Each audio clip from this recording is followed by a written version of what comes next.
मंच पे हैं तो मुझे लगता है कि लोगों की बात होनी चाहिए और आज देश में लोगों की बात जहां पर भी रखी जाती है वो सारी जगहों को संकुचित किया जाता है, जिसको हम कहते हैं श्रिंकिंग स्पेस।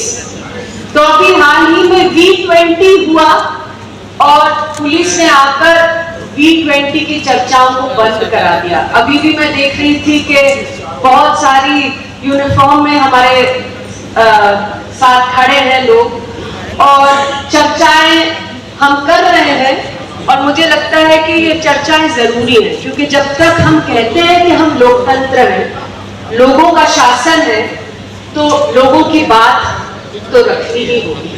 तो इसीलिए जिन्होंने भी आज सभी ऑर्गेनाइजर्स ने ये ऑर्गेनाइज किया है उनको भी मेरा सलाम और जिंदाबाद।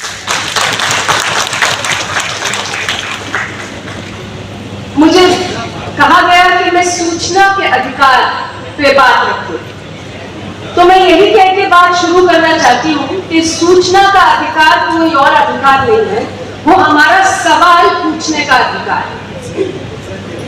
लोकतंत्र में अगर हम देखें तो ऐसा नहीं है कि जो लोकतंत्र नहीं होते, तानाशाह जो स्टेट होते हैं उस पर लोगों के अधिकार नहीं होते, बहुत अधिकार होते हैं, लेकिन वहां पर लोगों को सवाल पूछने का अधिकार नहीं होता है।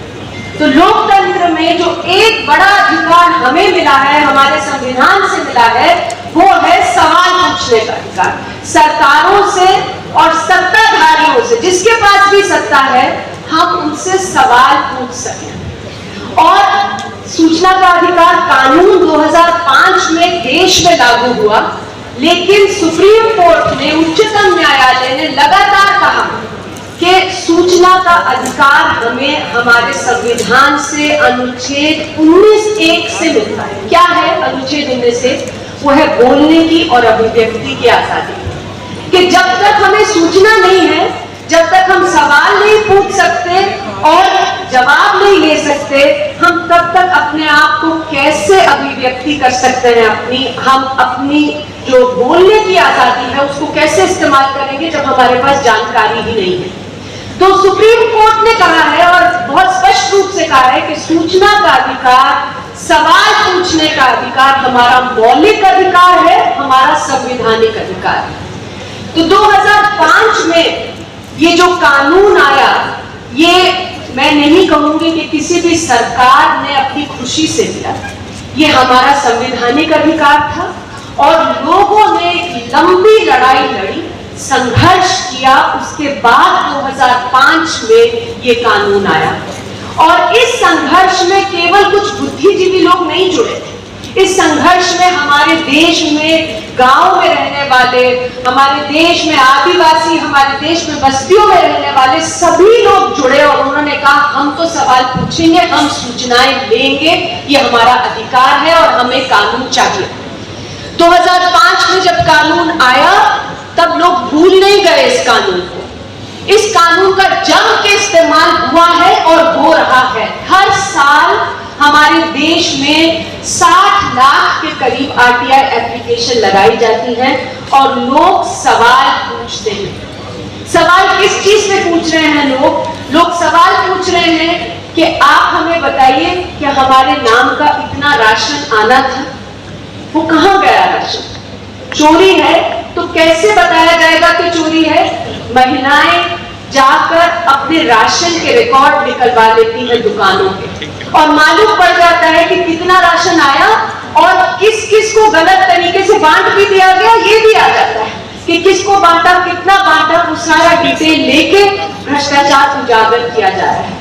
तो अपने मौलिक अधिकारों को लेने के लिए, खाद्य के मौलिक अधिकार को, अपने राशन के मौलिक अधिकार को, अपने पेंशन के अधिकार को, स्कॉलरशिप्स मिलती है बच्चों को, उसको लेने के लिए लोगों ने लगातार RTI सूचना के अधिकार कानून का इस्तेमाल किया है और भ्रष्टाचार को उजागर किया है। लेकिन केवल यही नहीं, सबसे बड़े जो हमारे देश में महकमे हैं, अधिकारी हैं, उनके ऊपर भी लोगों ने सूचनाएं मांगी है।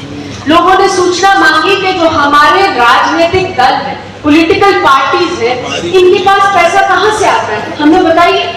क्यों हमें मालूम नहीं होना चाहिए क्या? हम केवल बिना जानकारी के जाकर बटन दबा दें और अपना वोट दे दें? क्योंकि हम ये जानते हैं कि जो भी राजनीतिक दल को, पॉलिटिकल पार्टी को पैसे देंगे, पॉलिटिकल पार्टी उन्हीं के लिए काम करेगी। तो जब मेरे सामने सब पॉलिटिकल पार्टी खड़ी है और मुझसे वोट मांग रही है, तो क्या मुझे जानने का अधिकार नहीं है कि वो किसके लिए काम करेंगी, किससे पैसे ले रही है, किस चीज से पैसे खर्च कर रही है? तो ये भी लोगों ने सवाल पूछा है। और जब पॉलिटिकल पार्टीज ने मना कर दिया कि हम नहीं आएंगे सूचना के अधिकार के दायरे में, तो केंद्रीय सूचना आयोग, सेंट्रल इंफॉर्मेशन कमीशन तक बात गई और सूचना आयोग ने कहा क्यों नहीं आएंगे, आपको तो देनी पड़ेगी ये सूचना लोगों को।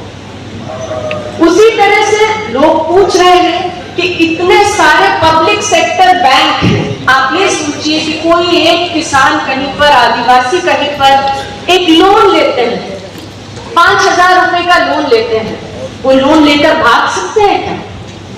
फरार हो सकते हैं? उनका लोन माफ हो जाता है? और यहां पर हम देख रहे हैं अरबों खरबों के लोन माफ किए जा रहे हैं। बड़े बड़े पूंजीपति लोन लेते हैं, फरार हो जाते हैं, और पब्लिक सेक्टर बैंक कह रहे हैं बैड लोन हो गया, राइट ऑफ कर दीजिए।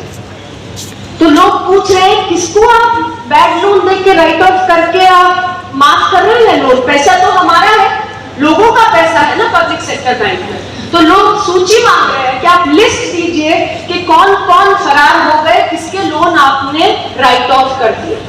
ये सारी सूचनाएं लोग मांग रहे हैं लगातार सूचना के अधिकार कानून में। और मुझे लगता है कि अगर कोई भी देखे तो इससे ज्यादा डीपनिंग ऑफ डेमोक्रेसी जिसे हम कहते हैं, उसकी प्रक्रिया हम नहीं सोच सकते कि हर क्षेत्र में मैं नहीं आज इमेजिन कर सकती कि कोई भी मूवमेंट है प्रोग्रेसिव हमारे देश में जो सूचना के अधिकार को इस्तेमाल नहीं करती।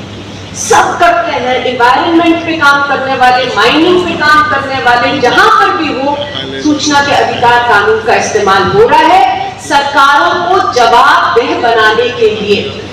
जो सत्ता में बैठे हैं, चाहे वो पैसे से बैठे हैं, चाहे पावर से बैठे हैं, चुनाव जीतकर, उन्हें जवाबदेह बनाने के लिए इस अधिकार का इस्तेमाल हो रहा है। और शायद यही कारण है कि इस अधिकार पर बार बार प्रहार हो रहा है। कोई सरकार नहीं पसंद करती कि लोग सवाल पूछें और सरकार को जवाबदेह बनाए, पर इस सरकार में तो हद ही हो।